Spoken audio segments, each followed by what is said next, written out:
आज Doubtnut app download करें। Doubtnut पर अपने सभी गणित, रसायन विज्ञान, भौतिक विज्ञान और जीव विज्ञान के डाउट्स का करो सफाया। बस प्रश्न की फोटो खींचो, एक ही प्रश्न को क्रॉप करो और तुरंत वीडियो सोल्यूशन पाओ। अभी डाउनलोड करें। प्रश्न दिया हुआ है कि रदरफोर्ड के कण प्रकीर्णन प्रयोग का संक्षिप्त वर्णन कीजिए। इससे नाभिक की खोज कैसे हुई ये हमें बताना है। ठीक है, तो अगर हम रदरफोर्ड के कण प्रकीर्णन प्रयोग के बारे में बात करें तो देखिए, रदरफोर्ड ने क्या किया। रदरफोर्ड ने अल्फा कणों को स्वर्ण पत्र पर गिराया, या हम कह सकते हैं स्वर्ण पत्र पर अल्फा कणों की बमबारी की। और कहाँ पर बमबारी की? निर्वात में रख करके बमबारी की, ताकि जो हमारे अल्फा कण है वो वायु से ना टकरा पाए। ठीक है, तो जब उन्होंने बमबारी कराई अल्फा कणों की स्वर्ण पत्र पर, तो उन्होंने देखा कि जो हमारे अल्फा कण थे वो अलग अलग मार्ग में विक्षेपित हो रहे थे। अपने मार्ग से हम कह सकते हैं अलग अलग दिशाओं में विक्षेपित हो रहे थे।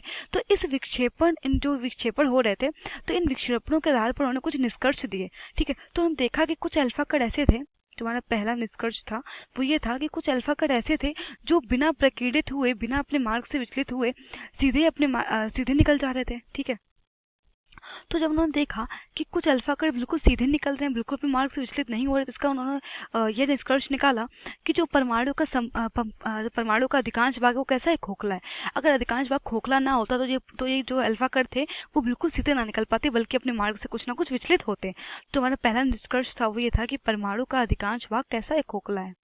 परमाणु का अधिकांश भाग खोखला है। ठीक है, दूसरा क्या था? उन्होंने देखा कि कुछ अल्फा कण क्या कर रहे थे? कुछ अल्फा कण छोटे छोटे कोण बनाते हुए विक्षेपित हो रहे थे। कुछ अल्फा कण छोटे छोटे कोण बनाकर विक्षेपित हो रहे थे, या हम कह सकते हैं कुछ अल्फा कण कोण बनाकर के विक्षेपित हो रहे थे। तो उन्होंने देखा कि अगर अल्फा कण कोण बनाकर विक्षेपित हो रहे हैं और हमारे अल्फा कण कैसे धनावेश होता है, अल्फा का मतलब ये धनावेशित कण होते हैं, तो इसका मतलब क्या है कि कुछ ना कुछ इन पर प्रतिकर्षण बल लग रहा है, और प्रतिकर्षण बल होने के कारण ये क्या कर रहे हैं? ये अधिक कोण बनाकर के जो विक्षेपित हो रहे हैं। ठीक है, तो इसलिए हमने ये समझा कि अगर जो है हमारे अल्फा कण हमारे धनावेशी, तो इसका मतलब क्या है कि इन्हें कोई ना कोई धनावेश ही होगा जो प्रतिकर्षित कर रहा होगा। हम सकते हैं कि कोई ना कोई धनावेश ही होगा जो हम कह सकते हैं प्रतिकर्षण बल लगा रहा होगा। ठीक है, तो देखिए अगर प्रतिकर्षण बल लग रहा है, फिर देखिए अगर थोड़ा सा ही धनावेश होगा तो वो तो इतना प्रतिकर्षण बल नहीं लगा पाएगा कि ये अधिक कोण से विचलित हो पाए। तो इसका तात्पर्य क्या था कि उन्होंने ये माना कि जो संपूर्ण धनावेश है परमाणु का, वो एक सूक्ष्म स्थान पर संकेंद्रित रहता है। और ये सूक्ष्म स्थान क्या कर रहा है? ये सूक्ष्म स्थान ये जो अल्फा कण है इन पर प्रतिकर्षण बल लगा करके इन्हें अधिक कोण पर विक्षेपित कर दे रहा है। तो उन्होंने दूसरा क्या देखा? दूसरा ये देखा कि परमाणु का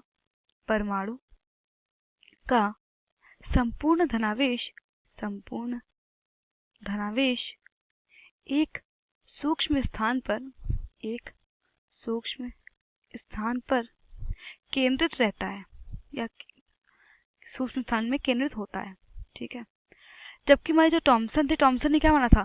टॉमसन ने ये माना था कि जो धनावेश है वो पूरे परमाणु में एक समान रूप से वितरित रहता है, जबकि ऐसा नहीं होता है। ठीक है, तो जबकि जो रदरफोर्ड ने क्या पाया कि जो संपूर्ण धनावेश है वो एक सूक्ष्म स्थान पर केंद्रित है, जो कि क्या कर रहा है? प्रतिकर्षण बल लगा रहा है, जिससे कि अल्फा कण क्या कर रहे हैं? बड़ा कोण बना करके विक्षेपित, या हम कह सकते हैं विचलित हो रहे हैं। ठीक है, तीसरा उन्होंने देखा कि कुछ अल्फा कण थे जो जा तो रहे थे, ना तो वो सीधे निकल पा रहे थे, ना तो वो बड़ा कोण बना के विचलित हो रहे थे, बल्कि हो क्या रहा था कि वो अपने मार्ग से ही वापस आ जा रहे थे। मतलब गए और फिर अपने मार्ग से ही वापस आ गए। तो इसका मतलब क्या है कि कहीं ना कहीं इतना ज्यादा प्रतिकर्षण बल लगा है कि वो क्या होगा? अपने मार्ग से ही वापस आ गए।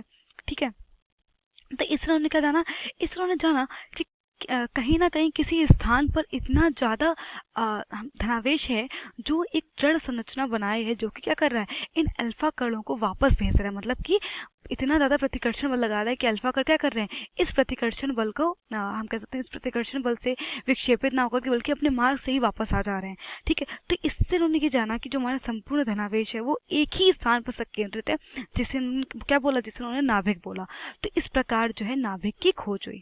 ठीक है, तो संपूर्ण जो धनावेश है वो एक ही स्थान पे संकेंद्रित रहता है, एक सूक्ष्म स्थान पे संकेंद्रित रहता है, और उस सूक्ष्म स्थान को बोलते हैं नाभिक, जो क्या करता है, जिस पर जो है परमाणु का संपूर्ण धनावेश होता है, और ये एक दृढ़ संरचना बनाए है जिसे अल्फा का क्या करना है, जिससे अल्फा कण भेद नहीं सकते, बल्कि वो नाभिक जो है इतना ज्यादा प्रतिकर्षण बल लगा रहा है कि जो हमारे अल्फा कण है वो अपने मार्ग में ही वापस आ गए। और जो नाभिक की त्रिज्या होती है वो 10⁻⁻15 मीटर की कोटि की होती है। ठीक है, तो इस प्रकार ये था संक्षिप्त वर्णन रदरफोर्ड परमाणु मॉडल का, और जो है इस प्रकार जो है नाभिक की खोज हुई। ठीक है, तो ये हमारे प्रश्न का उत्तर है कि नाभिक की खोज कैसे हुई, जब जो है अल्फा कण जब अपने मार्ग में वापस आने लगे, तब देखा गया कि यहाँ कोई ना कोई दृढ़ संरचना बनी हुई है जो क्या कर रही है, जो इन पर इतना ज्यादा प्रतिकर्षण बल लगा रही कि अपने मार्ग में वापस आ जा रहे हैं। तो इस प्रकार नाभिक की खोज हुई। तो यही हमारे प्रश्न का उत्तर है। कक्षा 6 से 12वीं से लेकर नीट, IIT, JEE वो एडवांस के लेवल तक 1 करोड़ से ज्यादा छात्रों का भरोसा। आज ही डाउनलोड करें डाउटनेट ऐप या व्हाट्सएप करें अपने सारे डाउट्स 8400 400 400 पर।